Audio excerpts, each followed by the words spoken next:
I've got another chapter in the It Could Only Happen to Me book.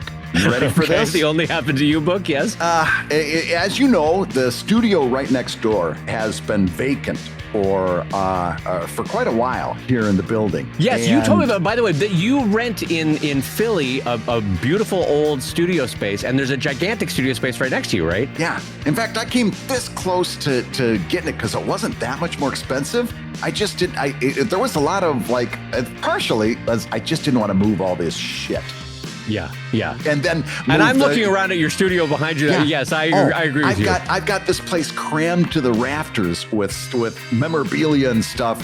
And also then you got to get the internet moved over, and you got to do this and you got to do that. And I just started thinking about it and hyperventilating, and it was just like, I don't want it. And also, you're like me. My wife and I have a rule that whenever we have IKEA furniture in our life, you get one move with IKEA furniture. Yep. You cannot move it more than once. If you try to move IKEA furniture twice, you're like, oh, well, it's broken now. Now it doesn't work anymore. You're done, yeah. And you're lucky if you get the one. Yeah, and this is all IKEA furniture. So it was just like, nah, I'm not going to do it. Well, I'm getting a new neighbor.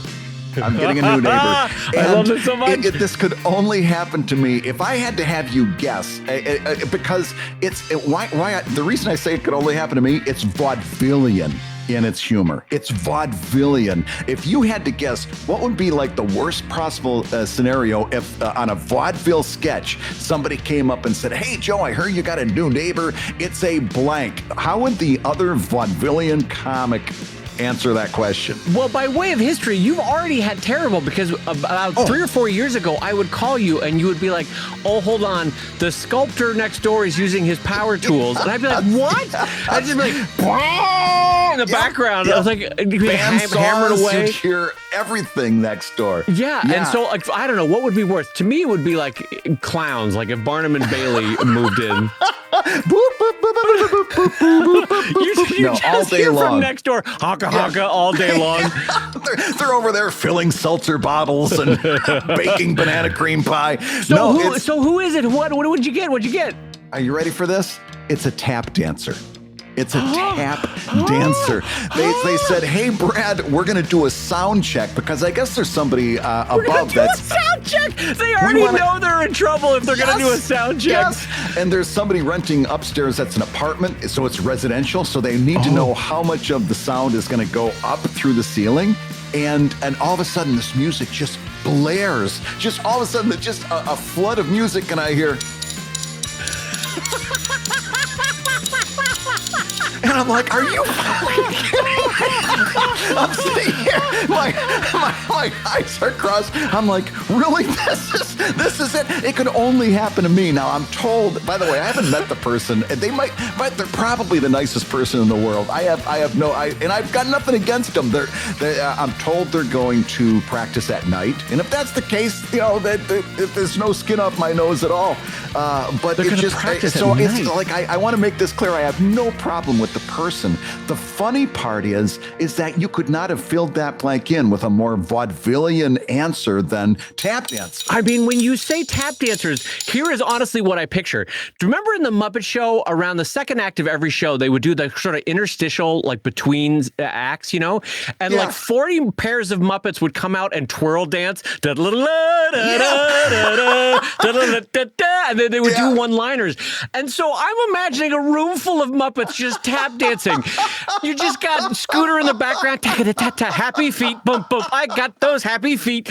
Well, I mean, what the hell are you? How are you going to live when there's this tap dancer next door? Well, and see, I hadn't put two and two together, because I'm like, I go home to my wife and I say, who is it that could possibly make a living that they're a professional tap dancer and they're going to come in here and practice? When's the last time you hired a tap dancer? And she says, oh, I got bad news for you. There's one way to make a living. You're a tap dance instructor. So you're not going to have one tap dancer. You're going to have a dozen people going through the halls. Oh, my God. And Brad, even worse, you're going to have one person keeping the beat and then a bunch of 9-year-olds going clack, tick, clack, clack, clack, clack, tack, tick, clack. And they're all going to be off. And oh, my God. They're going to be doing T for two. T for two and two for me. Oh my and God, I'll be over here pulling what remains of my hair out of my head. Oh my God. Okay, class, we're going to do, and by the way, I'm now imagining it as who was the guy in the 70s that had the show that talked like this? We're going to have a wonderful show. Lawrence Welk. Now imagining with you've his got lead Lawrence accordion player, Myron Florin. Just in case you need a Trivial Pursuit partner with his lead accordion, Myron Florin. But go ahead. Oh my God. Reminding everyone that if you ever need someone for a bar quiz, Brad is the guy to go have a beer with because you will win that night with Myron as the answer.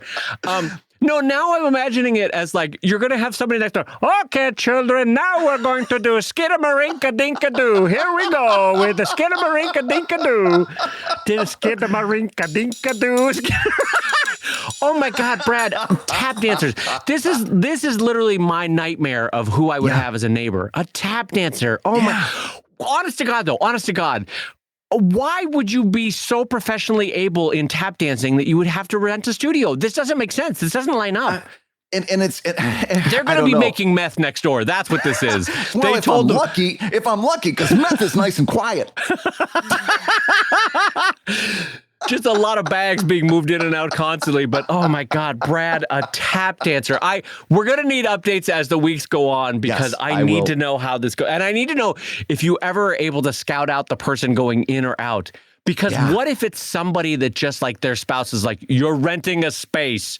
You're going somewhere else. Out of here, Myron. You're leaving Myron, or I'm it's been 3 leaving you. years of a pandemic. You've been tap dancing at home. You're going to go rent a space. And on that note, I'm going to say hello, everybody, and welcome to ComicLab, the show about making comics. And making a living from comics, I'm Brad Guigar, the author of the Webcomics Handbook and the creator of Evil Inc. And I'm his friend Tinkletoes, cartoonist of Drive and Sheldon and co-director of Stripped. And this week's Hour of Comics Advice is made possible by your support at patreon.com/ComicLab. So Dave, let's talk comics. Let's talk comics, my friend. We have a super fun show with like 5 or 6 topics that you and I are champing at the bit to get to. But I want to remind everybody that you could be watching this show live right now over at LiveGab, over at patreon.com/ComicLab. You can join at the $10 level and watch the live stream every week. And it is also archived for you. So in case you miss it for work, school, or life, you can check it out on the archives there. And Bradley, what is the first topic you want to jump into this week, my friend? I'm coming in with a full head of steam on this one. I got to tell you something that happened to me last week. Does it involve tap dancers? That's all I need to know. It turns out that the answer to that question is and always will be for the foreseeable future. Yes. No, this is something that I had a really unique experience with, and I had to share it with you because it just got under my skin. So as you know, I started running a special seminar for Not Safe for Work comics creators who are using Patreon. And this was done through Patreon's A Club, which is a series of different clubs that they organize for different groups of people. And I wanted to do one for comics creators. First of all, I got to tell you, this group of people that I've amassed for this thing, I cannot tell you what a rewarding, joyous, amazing experience it's been. Oh, good. And you could not find nice. A group of more different people. And I'm talking about all over the spectrum, any spectrum you've got. Very different. People, the way you sounded like an uncle there. I got to tell you, all the spectrums. We're looking at all the spectrums. Any spectrum you can imagine, we got a spectrum. I got a feeling like if you said, politically, where do you fall? We'd have all across the board. No, but this is great. I'm really glad to hear this, though. This is good. In every case, you've got people who are encouraging, enthusiastic, people who are doing very different stuff, saying, hey, I've got some thoughts about what you're doing. And people saying, oh, I'd love to hear that. They've had critiques. I can't tell you the number of just warm moments of these people sharing encouragement and thought. And it's been joyous. That is the only word I've got for it. And so I saw that there was a new club being formed for Not Safe for Work creators in general, just anybody doing Not Safe for Work. So through Patreon, or is this elsewhere? Yes, another A club. And I thought I want to be in on that because I want seeing how these comics creators were all sharing vastly different backgrounds and all of the information sharing and all the stuff that I've learned. Let me tell you how serious this is, Dave. They've got me they've got me within this close of changing to charge up front, something I've had my heels dug in on for years. We've talked about it on the show. They've got me this close. That's amazing because I tried my best to get you to go to Charge Up Front on Patreon, and you were. I had my heels dug right in. You were dead set.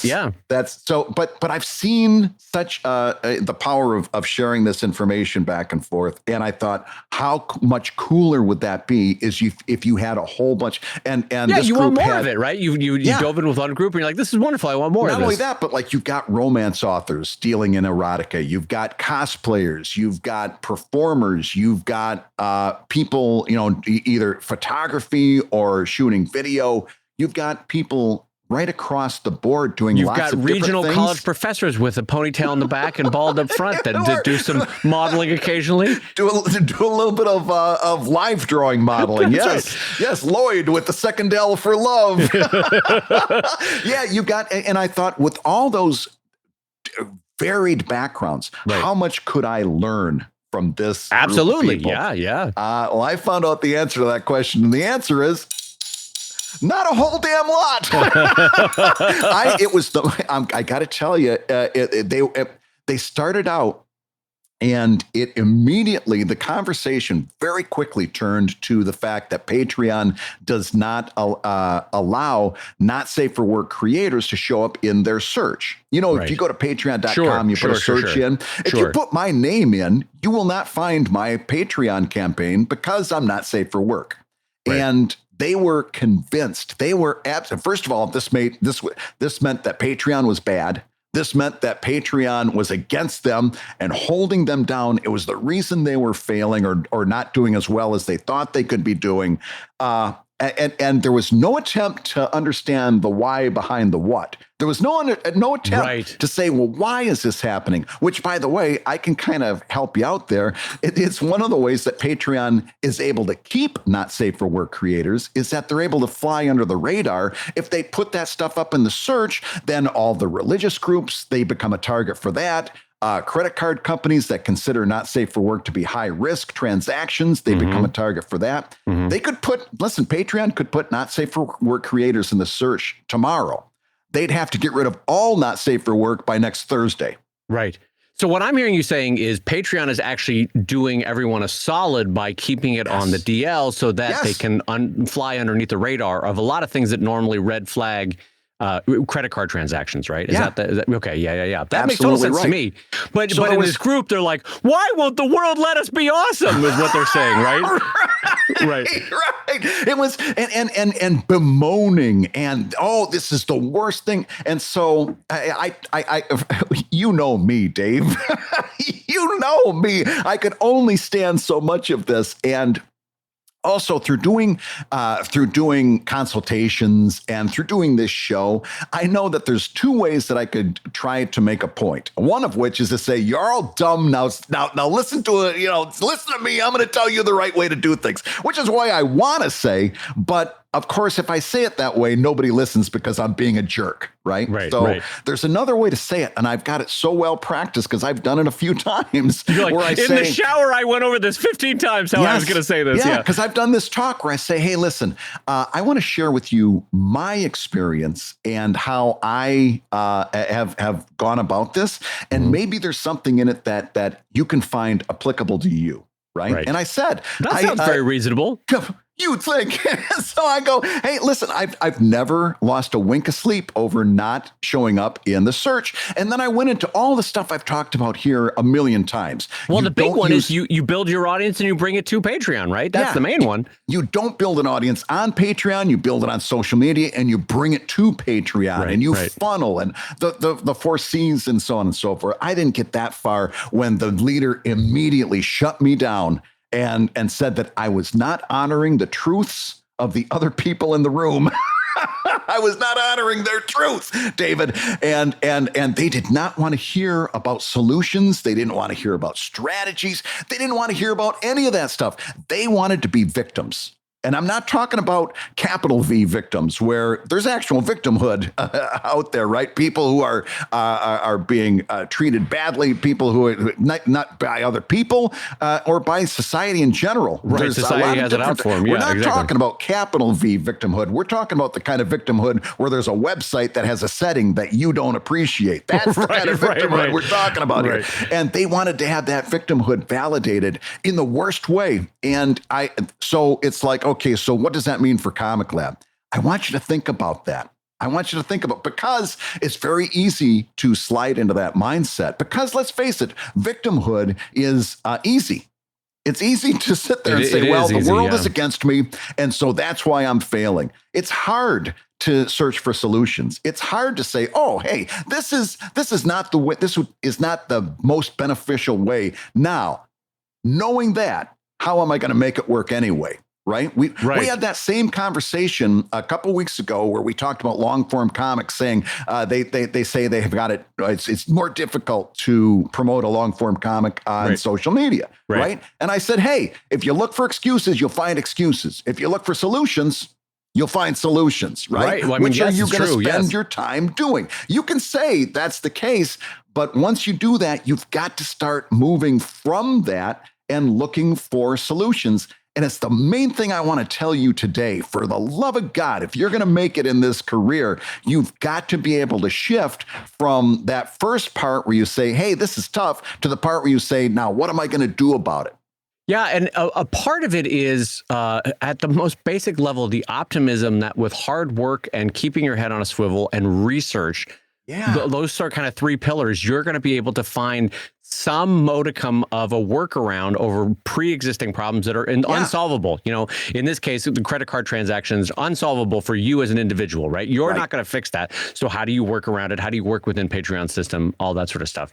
And a part of it is, and I think we've tried to say this before on the show, is that it is not easy, quote unquote, to make a career online, whether you're a cartoonist, illustrator, painter, sculptor, whatever it is. It's not easy, because if it was, you would see all sorts of people leaving 40, 50, 60 hour a week jobs to do their, you know, their Etsy or their website or their music or right. It is not easy, but it's the optimism of knowing that with research, with hard work, and with keeping your head on a swivel, that you'll find the workarounds, you'll find the solution. Like you said, if you're looking for solutions, you will find solutions. If you're looking for how the world is trying to actively keep you down, well, then you're going to think that the world is it's an unsolvable thing to that can't be overcome, you know? And you're never going to get there, right? The other part of that thing is that the world does not owe you easy, right? You're not owed anything. You know, you're gonna get whatever you go out there and earn or take or build or develop. It's up to you. It really is up to you. I get really upset every now and again when I see very creative people say, you know, get upset. And here's one. And by the way, I get it. When they say, when I'm post on social media, I feel like I'm screaming into the void. Yeah. I get that. Oh my God, do I get that? Yeah. And I honor your truth when you say that out there. I get it. But the next sentence out of your mouth has got to be, so what? So here's what I'm going to do about it, right? So I'm going to try something different. I'm going to try different approaches. I'm going to look at what other people are doing, right? Because a lot of times you see some of those social media posts and you're like, nah, you're not shouting into the void. You're just not saying anything that's connecting yet. Right. You know, and you've got to get your mirror out and say, okay, why isn't this connecting? Why, is there another way I can do this? I get really upset because you see some very, very creative people, and it's something that you and I talk about all the time. If they put that creativity into use, and again, you know what I think about this. If you've got a creative mind, it is like a superpower. And I know it makes you laugh every time. It's not an exaggeration. It's my favorite thing you say. It's the greatest skill a human being could have. Brain surgeon, nope. Astronaut, nope. Cartoonist, I'm Brad Guigar. Yes. That's the highest skill set you could have. Yes. To take a blank page and to put something there where it wasn't there before, yes, it's a superpower. And if you took that creativity and applied it to business problems, or applied it to social media problems, applied it to any number of those other things, you will find that it is a superpower. No, I mean, you're right. You're right. It's so much of this is a mindset thing, and it's hard to shake ourselves, all of us, myself included, of long-standing habits. But the idea, I always liked the idea, I gravitated towards it, that regardless of what external events are going on in your life, that you are the omnipotent narrator of your life. Yeah. And so you can make your own magic in your life as much as you are capable of doing it. And are there limits? Yes. Are there roadblocks? Absolutely. Will life absolutely kick you in the teeth at times? Oh my God, yes. And in a lot of ways, we're currently in a very tricky time to build a career with social media, because I feel like we're in a liminal state between what we were at with Twitter, say 10 years ago, and Instagram 10 years ago, if they were around, maybe 8 years ago, and where we're going to be, I think, in about 5 to 10 years from now. And we're in this stage where I think algorithms are unforgiving in a lot of respects. The video is being pushed increasingly. It's really hard to get people out of walled gardens. There is no argument that this is a very tricky time to be a cartoonist sharing content and trying to make a living from it. No argument. But one of the things we do on this show is try to say, okay, accepting that Instagram is a bugbear, or accepting that Twitter is getting increasingly hard to find growth, or accepting that websites, it's hard to get people to go to a website anymore, and that RSS doesn't really work anymore. How can we do it given all those things? And without saying woe is me, but trying to say, what can I do to work around this? Yeah, absolutely. Yeah. And to take it on that is your responsibility as a creator, right? In other words, we're going to show up here. We're going to do the rest of the show today. We're going to show up here next Tuesday. We're going to show up the Tuesday after that. We're going to give you lots of thoughts. We're going to give you lots of suggestions, advice. This is working. This isn't working. But at the end of the day, it's your responsibility as a creator to find which one of these things works for you, or whether it's something that we haven't even said yet. And it's tricky that because in the arts, the world doesn't owe you a career in the arts. Life doesn't owe you a career. So you got to fight for it. It's I mean, you really, and it's not a 1 or 2 or 3 year process. You got to fight for it over multiple years.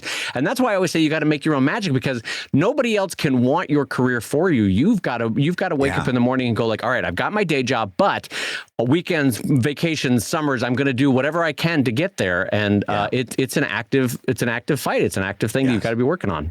So now that I've got my rant over and I'm feeling at peace with the world once again, I think we should take a question from a Patreon backer, and I've got a great one for you. And we're gonna go all positive now.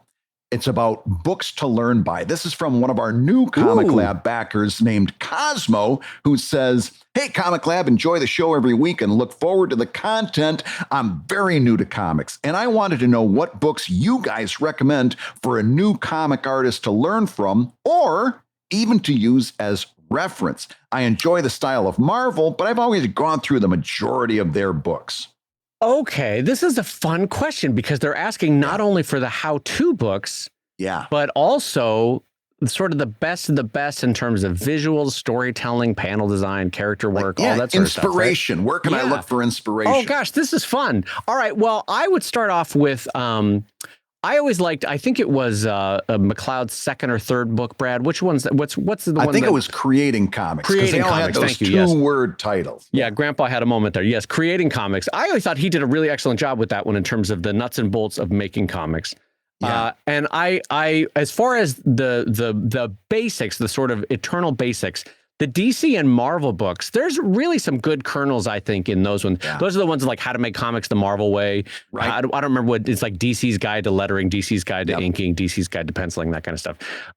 Those, I think, are really good basics in terms of the nuts and bolts of comics. How about you for the nuts and bolts? What else would you recommend? Nuts and bolts, again, that original classic How to Draw Comics the Marvel Way by Stan Lee and John Buscema. You could not read that one enough times, because every time, as far as I'm concerned, you're going to find something new. And just a reminder, well, if you can, go to YouTube and check out the video that accompanies the book of Stan Lee and just an absolutely schwitzing John who does not want to be on camera. Well, Stan, I'll tell you how we do. Chiaroscuro.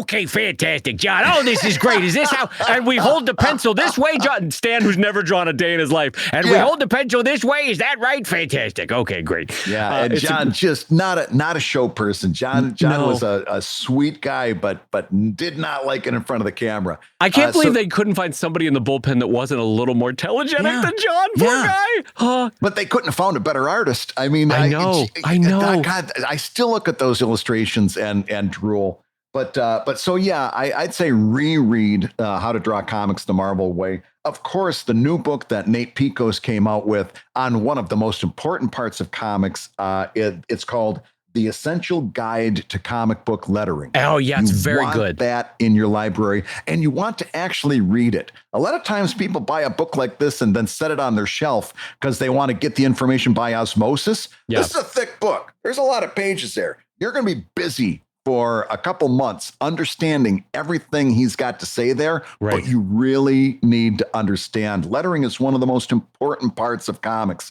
And it's really something you need to focus on. And you may have noticed that at this point, Brad and I have not mentioned our own book that we wrote with Scott Kurtz and Chris Straub, How to Make Webcomics. And I think partially it's because a lot of it, Brad, I think, is kind of dated out already.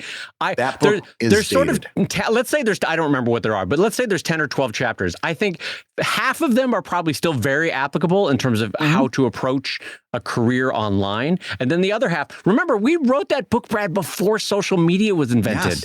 Twitter was not around. Facebook was not around. Instagram was not around. Yep. Is super dated.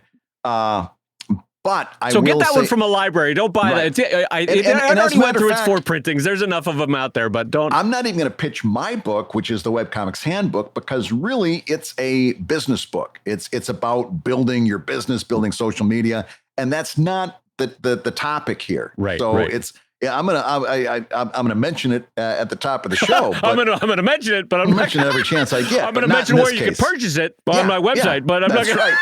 That's right. Get it on Amazon. Put my name in; it'll come up there. But I'm gonna also put a little nod in for this one. You got to really search for this. It's called The Complete Book of Cartooning. It's never seen by John Adkins Richardson, and I think it dates back to the 70s.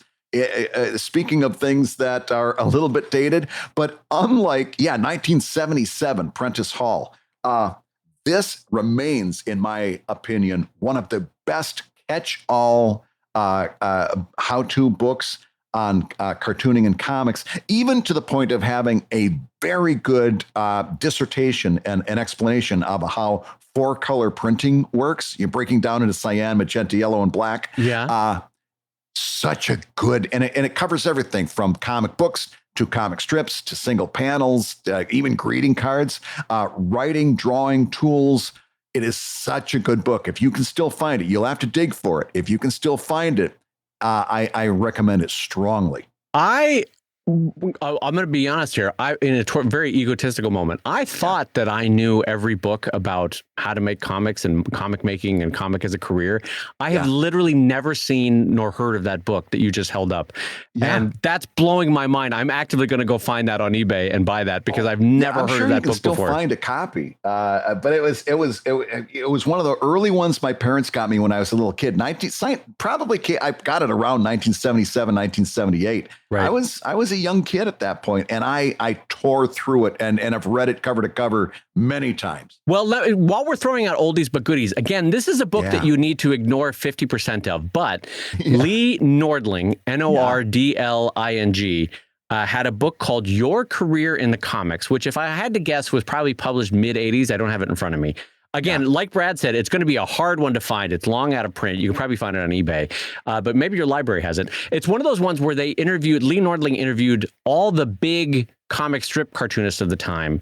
And so you can absolutely throw out every bit of information or advice about getting into a syndicate or working with a syndicate because who cares anymore? Yeah, but the stuff that is valuable in there is the mindset of producing a comic strip. How Kathy Geiswhite or Mort Walker or Schultz, They'll tell you how they approach cartooning and creating and writing and drawing every day.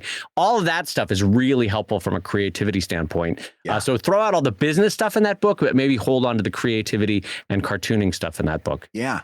And then, I mean, listen, there's lots of books on sequential art and drawing and laying out comics. And listen, you can take your pick, and they're all going to cover that topic very well. Right. I would want you as well to start picking up some books on writing. Right. I'd want you to start really think about the writing part, because the fact of the matter is that if you come to this and this person says, I'm an artist, right? If you're coming to this from the standpoint of an artist, chances are these sequential art problems that you're solving, you're going to solve them very naturally because you're an artist. But the writing is so much more important in almost every form of comics. The writing really is what's going to make you or break you. Okay, you can. Right. We always say great writing saves bad art. It rarely works the other way around. In fact, I think it's one of the 20 comics commandments. Right. That's right. You've got to know. You got to understand writing, and there's a lot of books out there that can help you out with that.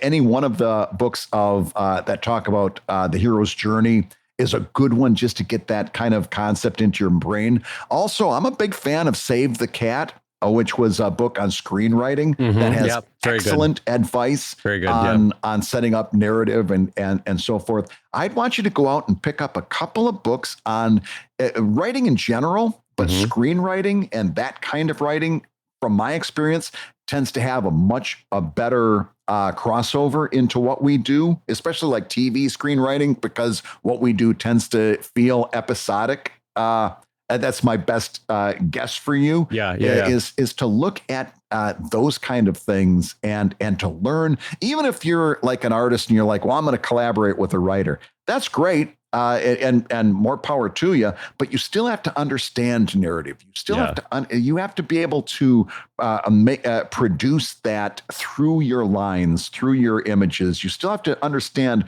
the shot. You have to understand what that writer's going for in that moment. Right. And part of that means learning narrative. And I would also, just other ones I could throw out on writing. Stephen King has an interesting one on writing. Twain has some good thoughts about writing and approaches of writing. I will say, though, too, it is worth developing a life where you read voraciously, voluminously, and widely. Because all sorts of stuff that you can pick up from reading Jane Eyre and from reading Tolstoy, or reading John Byrne's run on X-Men, or that's why I say read widely, because it's you'll pick up all sorts of little tips and tricks from Frank Herbert and from Dr. Seuss. You'll get ideas on how to. It's not the same thing as writing, in the same way that listening to music is not the same thing as practicing guitar, but it helps tune your ear to what good writing is.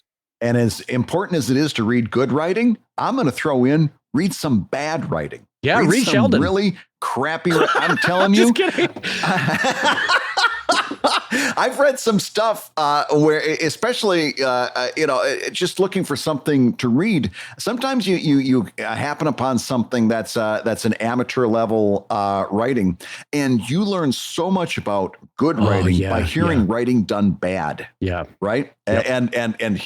And being taken out of the moment and saying, oh, that sentence completely threw me. And then you're like, oh, that's what happens when I write a bad sentence. I take my reader out of the moment. I'm as much as I'm a cheerleader for reading the greats, I also wanted to have you read some real crappy stuff. You'll learn volumes in doing that. Yeah, and honestly, this is your public library can be your friend too in terms of finding books. Will Eisner also has a couple of books that I never really sparked with Eisner in a way that maybe other people did. I don't know what is wrong with me that I didn't, but it's perfectly good, and he's an amazing drafts person, and his work is beyond par with anything that I could do. But for whatever reason, I never caught in with those. And then I would say too that if we could switch gears for a minute, I would highly recommend reading The greats. I would read McKay with Little Nemo, and I would read Crazy Cat. Some of those older comics that really stand the test of time. Pogo, probably, Brad. Even though we would probably not say don't learn a dang thing from the lettering, but read Pogo from like the from the waist down. Of the from 3/4 of the panel down. Don't get any dumb ideas from the typography. Don't do that. But everything from 3/4 down. The line work, you can learn about line work, environments, backgrounds. You could learn oodles from Pogo. Just don't get any bright ideas about the lettering. Yeah, and I honestly, it probably is so recent that you've forgotten about it, but Watterson is a masterclass on panel construction, on flow, on energy, on line weight, on character movement. He's very, very good. So good that it surprises you because you realize with how few strokes he achieves certain things. Yeah. For me, the same thing is true with David Lowe, who is an Australian cartoonist that worked in Britain in World War II. I know I bring him up every once in a while, but just an incredible economy of line with a brush stroke. And if you can look up David Lowe, LOW, fantastic line work that you can learn from. Who else, Brad, on your end, would you recommend reading for work produced, not as a how-to? For work produced, I'm going to throw Burke Breathe in there just because it's also a good reminder about making your stuff, making a choice with your subject matter. Right? Yeah. Burke Breathe during the 80s owned the 80s. Oh my God, did he own the 80s? Yeah. His subject matter was so rooted in current events that if you try to read his stuff now, it's a little bit opaque. Right, because it was so rooted in current events. I'll go farther, Brad. It's opaque to us as people who read it the first time around. It's super opaque to someone in their 20s. They're like, "Who's Casper Weinberger? I don't know who this is. I don't know. I don't get this joke at all." What's the big deal about Tip O'Neill? You know, exactly. And meanwhile, like my kids, and you go to any grade school today, and you'll see a kid carting around a Calvin and Hobbes. Right. And our question asker, Dave, is a comic. It sounds like they're like a comic book person. Right. What can you learn as like if you're doing a superhero comic? What can you learn from Calvin and Hobbes? Volumes. Oh, volumes. Volumes. Yeah. Just because the drawing style is different doesn't mean that you can't learn and extrapolate what Watterson is doing to something that's more of a traditional graphic novel. I would have underlined Little Nemo just for understanding line weight and the power of line. I wouldn't even read Little Nemo. I would just pour through the panels. You don't have to follow the storyline at all. Just look at how just look at how those are constructed. And of course, I think to wrap up our list, Ziggy. You have to understand the cultural importance of Ziggy. In fact, Dave, you were just telling me you came upon a Ziggy in the newspaper just the other day, and you said, this may be the best newspaper Ziggy I've ever read. Remember that? You were telling me? I love that you transitioned us to Ziggy because I was not expecting this. And Bradley, I got to tell you, my favorite Ziggy punchline, since you're throwing this at me, is when Ziggy, I think you remember this one. It's up on my wall where he said, I love to think back over my past, Bradley, but I'll be honest, there's no future in it. I'm Ziggy.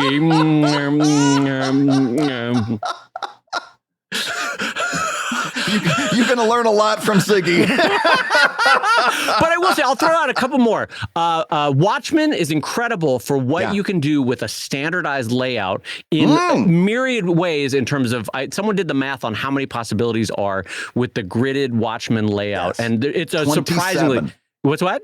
27.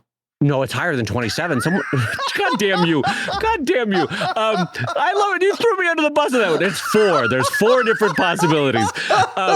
But Watchmen is amazing. I also love Watchmen because even though I personally use found objects in Drive as a storytelling, I really dislike the Black Pirate story, whatever, or the Black Flag story, whatever that pirate story is in the middle of. To me, it doesn't work at all. And so it's fascinating how it's like a big swing. I love that they did it, but for me, it doesn't work at all. Anyway, I would also say Bone is amazing because you see Jeff Smith getting better as a cartoonist as he's doing Bone. Because remember, it took him years to do it. So you see his line work, you see his storytelling, you see his backgrounds all improving as he's doing Bone. So that's a fun one to read. Any other last ones, Brad, that you would improve? You would pitch on? Oh gosh, I will. Well, listen, I always go back to, again, the greats, John Buscema for comic book art and composition. And you can take your pick. I loved his run on the Avengers, but also his stuff on Conan was amazing. I'm sorry, what was that book? Conan the Barbarian. Oh. Conan. I'm so used to hearing Conan O'Brien that he pronounces it Conan, so that when you said Conan, it sounded like Conan. I like to read Conan the Barbarian. And John Byrne, who you already mentioned. Yes, the first 10 to 12 books of Alpha Flight are among the best in terms of flow and line art. It's great, yeah. And the recently deceased Neil Adams and his Batman stuff, there was, if you go back into when he was really hitting it hard in like the 70s and 80s, you can learn a lot about graphic storytelling just by poring over those pages. Well, I got to say, as a mid-show update, because Brad had mentioned Ziggy, I have to tell you that I actually found this book the other day, Brad, and I wanted to share it with the show because I'm not going to buy it because it was out of print and it was like $50, and I'm like, I'm not spending $50 on this joke. But there is a book called Ziggy-isms, Notable Quotes of Wisdom for Everyday Living, and it's all collected Ziggy quotes. And now, wait a minute, are there cartoons or just words? I have no idea. There's no look inside this book in terms of Amazon because it's way out of print. But the fact it's called Ziggy-isms, Notable Quotes of Wisdom for Everyday Living. And I was like, surely it's going to have Brad's favorite Ziggy comic of all time in it. That I'm sure you remember, Brad, your favorite Ziggy-ism from, I believe it was from 1978, was it not?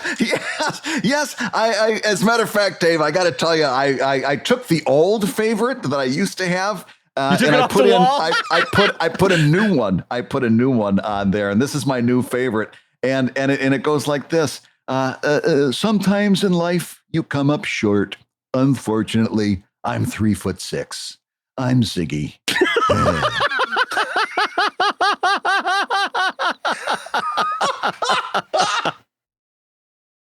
Hey, if you're listening while you work, take a minute to stand and stretch. And while you're doing that, we're going to tell you why you should join us on Patreon. When you do, you're going to get hours and hours of podcasts that we recorded just for backers. And exclusive Patreon posts that go even deeper on ComicLab topics. And access to our exclusive Discord server, which is a thriving community of professional cartoonists. So you can support the show you love and get tons of actionable resources for your own cartooning. And listen, if you can't swing a pledge this month, we get it. No worries. Yeah, listen, you can still support the show by rating us wherever you get your podcasts. Just leave a 5-star review and a few kind words. That, along with mentions on social media, is incredibly helpful. Now, everybody, let's talk comics. All right, Brad, well, I've got a mid-show update for everyone that might be going to San Diego Comic-Con in a few weeks' time. San Diego Comic-Con. I don't know if you guys remember conventions. San Diego Comic Book Convention. The San Diego Comic Book Convention. Fantastic. Lovely to see all of you here at the Comic Book Convention. So one of the things, I will be at booth 1228. And this year, as a special treat for all the ComicLab listeners, if you come up to the booth at 1228 and express your love for the show, I have got a free ComicLab pin for you that says, Let's Talk Comics, and it's really cute. We came out great. They just arrived last night, which is why I mentioned, I haven't even showed you the picture yet, Brad. I should text you. Do you have one with you to hold up to the live stream? I do not. This is how prepared I am for the show, Brad. Go ahead, ask me what else I haven't done for the show today. This is great. It's a miracle that I'm here, Brad. That's what I'm saying. But anyway, this is the first time that it's just theoretically gorgeous. Yeah. It's like a Schrodinger's cat. You know what I mean? If I had it in here, you wouldn't be able to see it. So anyway, what I want to tell you, though, this is the first time I've ever done a giveaway. If you come up to the booth, say hi. It's nice to meet you. It's kind of my way of saying, after the end of 3 years of pandemic, that I want to see your faces and give you a high five. So come by the booth, 1228. I've got a free ComicLab pin for you. That is my first big update. And I think actually my only big update for the show now that I mentioned it. So, Brad, let me jump into our next question coming in over at patreon.com/ComicLab. This question comes in from Michael, and Michael writes, "Hey guys, I wanted to know what your thoughts are on the pros and cons of a long form comic being released one panel a day." Is it better to wait and release groups of panels over a longer period of time, or one panel a day? I'm not like a prosecutor trying to lead on the questioning there, but one panel a day. Okay, well, listen, let's talk about the pros and cons. First, the pros. And now the cons.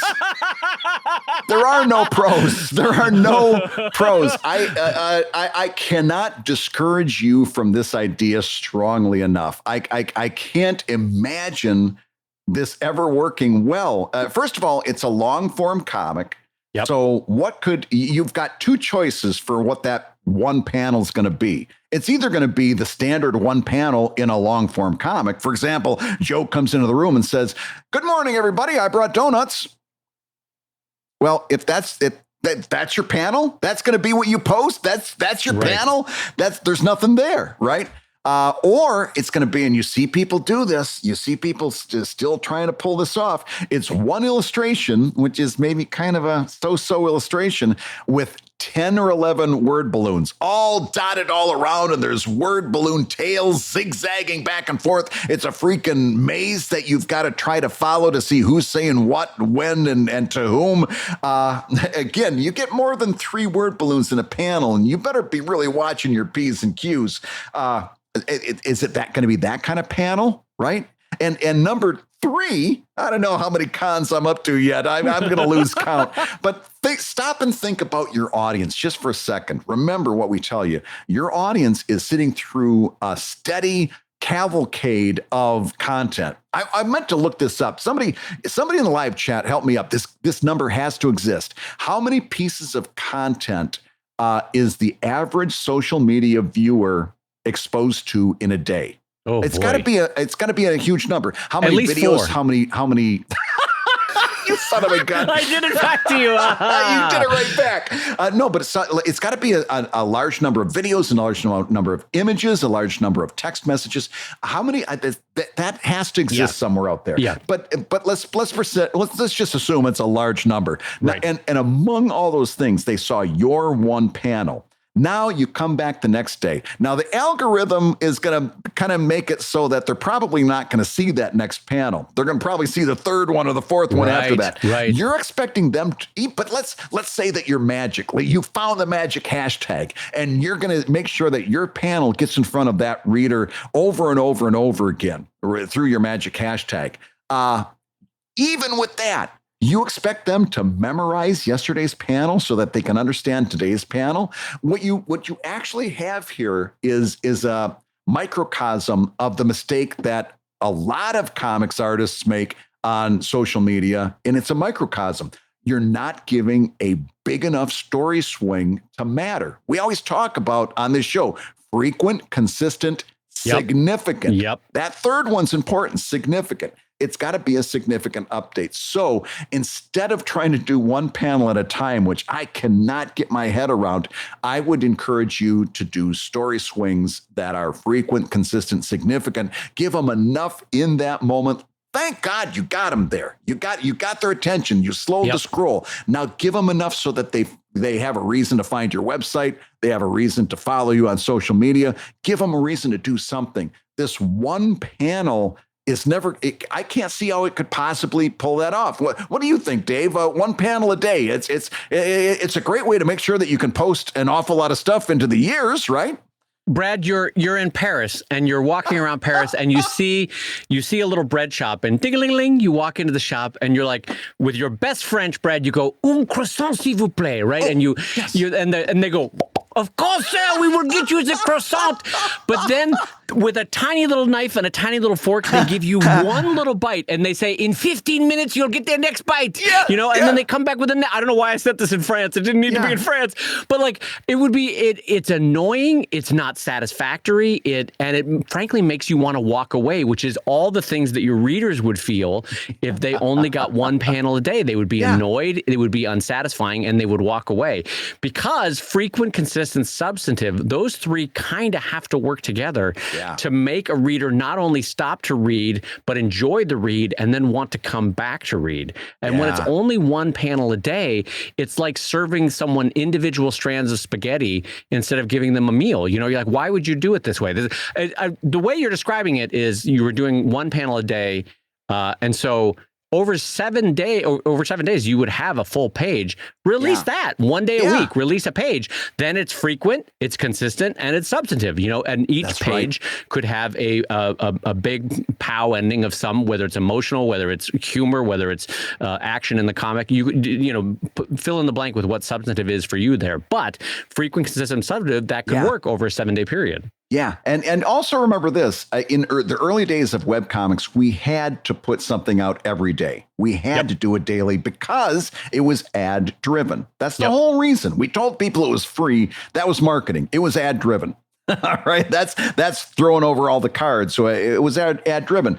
You don't have to do that anymore. You don't have to do that. You could, if you've only got enough content that you can do a significant update once a week, then you do that once a week update and let that stand. It's a completely different publishing landscape than we had 15 years ago. Right. The most important thing is that once you happen to slow that reader's scroll and you got their attention, now you got to do something about it. You got to do something. You got to make your magic while you've got that moment. And I do not see how you're going to do that with a single panel. Again, even if it was like, I'm trying to give this person the benefit of the doubt, where it's like a series of single panel comics with a punchline that somehow form a narrative. Right. I don't see how that's gonna work. I mean, might this be the Ziggy writer writing in, Brad, saying what describing for us Ziggy and like, could this work, guys? No, but I mean, I like Brad. I want to give the benefit of the doubt because we want to always, as much as we were kind of stinkers at first with this question, we do want to encourage for all of us, ourselves included, a certain level of experimentation of could this work? Hey, could comics be done this way? Because frankly, had you asked a cartoonist 30 years ago, hey, could you do it vertically and do it in an infinite vertical? They'd be like, what are you talking about? Go away, kid. You know, and so you see how much the landscape has changed for comics. So yes, we should experiment, but sometimes when you give infinite monkeys infinite typewriters, you're like, all right, that idea doesn't quite work, but I appreciate the experimentation and the ideation behind it. But a single panel at a time, I feel like just it's frequent, yes. It's consistent, yes, but it's not substantive in any satisfying way. You're going to have a hard time making it significant. It's just it's going to be an uphill battle. And the other thing is, why? Why are you doing this? Right? Why? Why? When you don't have that limitation, right? You can easily do 4 panels in a social media update. You can do 6 panels in a social media update. You can do a lot of things. Why? It almost feels like you've got the shackles on. You've got you've got your hands tied behind your back. And it's like, no, what you should be doing, especially if you're doing a long form comic, is putting that thing out in story swings. I've been using that phrase a lot, story swings, because I don't want to, sometimes our go-to is to release like a page a day. Right, and unless you're writing that page so that it ends on a significant moment, a page a day might not be the best thing for you. Maybe for you, 2 pages, or not 2 pages a day, but 2 pages per update. Maybe it's a half page per update, like I do for Evil Inc., right? Yeah. It's whatever story swing is going to be significant. Well, and it's funny you said shackles because there's an element of this that reminds me of why we sometimes critique wordless comics, which is like, I mean, yes, you could put these shackles on yourself, but why would you do it? It feels unsatisfying in the same way that I think wordless comics feel unsatisfying because comics are, for the most part, this wonderful marriage of words and pictures, and for the most part, sequentiality. So when you take sequentiality out of it, you know, which is kind of what you're doing here, it's like, well, what is this then? It's a snapshot. It's not a comic. You know, it's a moment in time. It's not a comic. Yeah, I think that's important. I think that really is important. So, Dave, let's go to another question here, and this is a really good one because this comes to the beating heart of what it means to be in a creative community. Okay. I feel this one. It comes in from our friend Darth Mander, who says, any advice on critiquing when I myself am still a beginner? Say, for example, in something like the critique channel in the ComicLab Discord server. Right. Okay, we've got a special channel where you can post things for critique. Right. I want to be able to give feedback and be a contributing part of the community, not just someone always asking for help. Do I try my best and hope I don't give terribly bad advice? Do I let those with more experience answer until I've learned more and feel more comfortable? I love the podcast. Just a blast to listen to. It manages to be helpful, hilarious, and heartwarming at the same time. So let's see if we can be heartwarming on this one, Dave. How do you give advice when you yourself are just a beginner? Have you ever noticed in life, Brad, that the people that ask a question that's like, hey, I'm really trying not to be a jerk, so I don't want to do X, Y, Z. It doesn't matter what it is, whether it's a parenting question, a student question. I always find that the people that ask the question are the last people that would ever actually be the jerk because they're being conscientious about it. Yes. You know, they have the concern. They clearly have the concern. So I really appreciate the conscientiousness of saying, I want to be a part of the community, but I don't necessarily want to step on toes, or I don't want to and to that kind of person, that personality, I want to reassure you that the odds are you're probably not going to, because you already are coming at this from a conscientious angle. So let's jump in on this question. In terms of offering up critiques, that Discord server on the Patreon Discord server for ComicLab is a very specific thing, because it's people soliciting feedback, opinions, critiques of their work. In general, as a non-professional, I wouldn't do it unsolicited on social media, like Brad posts something like, Brad, here's 15 things you did wrong with this. We've never met, but I've got some ideas, you know, that kind of thing. We've talked about in the past how unsolicited critiques are, and it's just an odd way to go through life. It's not necessarily welcomed by the artist. It's not necessarily helpful to the process.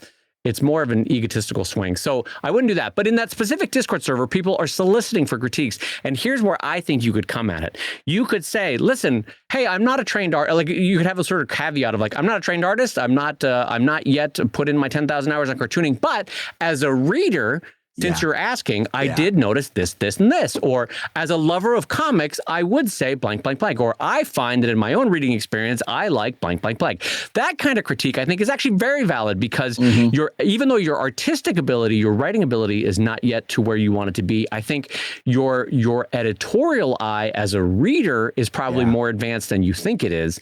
And so I think that's a very valid critique and criticism, or not necessarily criticism, but a vantage point to come at. What do you think, Brad? I like that idea. I will say this: if you're a beginner, if you're just starting out, and until you've been doing comics for a while, my advice is to lay back on participating in critiques in general until you've got more experience under your belt. And I do think you can say, if you kind of frame it right and say, well, this is how I look at it as a reader. I would say lay back on that a little bit, because I think there is. I've seen a few times where, like, somebody just gets the Nate Picos book and they've read a couple chapters and now they've got all these thoughts on lettering. And until you actually put that into practical use, you don't understand that you could be getting into some misunderstandings of nuance that you don't understand. Having said that, I want to throw this thought at you. Let's say that you say, okay, I'm going to lay back on the critiques. How do I participate in this community? Well, there's a lot of ways to participate in a community that have nothing to do with critiques. You can be encouraging. You can have thoughts. You can ask questions. You can participate in larger discussions. Share resources. Yeah, exactly. Yeah. Oh, share resources. There's lots. You don't have to. Participating in a critique is a very small percentage of being a member of a creative community like the one that we're building on the ComicLab Discord server. It's a small percentage. You could go through a long time and lay back on that, and it would never affect your ability to be a full standing member of that community, because there's so many other ways that you can make a positive contribution. Just building on that, I will say that I've been a cartoonist for I don't know how many years. Sheldon's been going about 25 years now, right? And I will be honest that I like to think of myself as a full standing member of the cartoonist community. I don't do critiques. Even when people actively solicit from me, like, hey, Dave, I'd really love to get your thoughts on that. I'm like, it's just not my personality. I don't like telling other people what to do with their work. I don't like it. Yeah. But you barely crack a door and Brad will run through that door to give you a critique. We're just different per people. We're put together differently. And I've got thoughts, and you need to hear them. Yeah, but what I'm saying is I don't say that as a shot at Brad. It's a super valid way to go through life. He's got decades of experience. You absolutely should listen to Brad. I'm just saying that both Brad and I are valid members of the community. One of us does enjoy critiques. The other one doesn't. You can still walk this walk without ever having to offer criticism, critique, thoughts, commentaries on other people's art. You can walk your own path in your career and share resources, tips, friendliness, all that sort of stuff, and never have to critique someone. Absolutely. Absolutely. And remember, the best way you can be a part of a community is to be joyous, to be positive, to be happy, to be somebody that's fun to be around. Oh my God. Yes. Yeah. Because there's literally so many ways that our art can be, take shots at you and knock you down. And so God forbid, if the worst thing that you bring is joy and kindness and friendliness to a community, my God, you're already making it better just by that simple act. So yes, I will co-sign that. And I got to tell you, I'll just say you specifically, Dave, you're somebody that I enjoy being with because you're that kind of person. You're positive, you're joyous, and it makes me happy that I'm in this community with you. And it makes me happy that we're going to be back here next week doing this same podcast all over again because we've reached the end of this one where I get to say you've been listening to a podcast called ComicLab. I got so excited about that I tripped. Oh my God. I was so excited about that transition and I just boffed it. Matt, I'm speaking to you as an editor and as a friend. Cut nothing from that. That was so perfect. And that's why you've been listening to podcast. Hold on, let me get another running start at that. Because, by the way, you were so proud of yourself for the transition that you were like, I got this. I'm running right head into steam here. You've been listening to podcast. I've been Guigar, Brad. Thanks for coming. I was so proud of myself. I had such a winning streak. Anyway, you've been listening to us, and we do a show about making comics and making a living from comics. Your hosts have been my friend Ziggy, the editor of webcomics.com and the creator of Evil Inc. at evil-comic.com. And my friend, the positive, valuable, sociable, joyous Dave Kellett, the co-director of the co-director of the comics documentary Stripped and the cartoonist of Sheldon at sheldoncomics.com and the newly redesigned website of Drive. Go and check it out. It's gorgeous at drivecomic.com. And channeling Brad, I can just tell you that theme song, permission, Andy Creighton for podcast. He's over at theworldrecord.net. And this episode was edited by Matt Woodard of Woodsong Productions over at www.woodsong.media. If you love ComicLab, you can rate and review the show on Apple Podcasts or on Spotify, where we're getting an amazing amount of 5-star reviews. Thank you so much. We are growing on Spotify. Isn't that weird? Yeah. I don't know what we did right, but it is growing on Spotify lately. I love it, and thank you if you're over there on Spotify giving us a 5-star review. It's beautiful to see how people have been supporting. Yes, it does make a difference. Unlike Apple Podcasts, on Spotify, it does seem to help with the reviews. So please, if you're on Spotify, take a hot second. It does help. And you may hear your review featured on a future episode. And Comic Lab is made possible by your support on patreon.com/ComicLab. So we'll go ahead and say that twice. Patreon.com/ComicLab.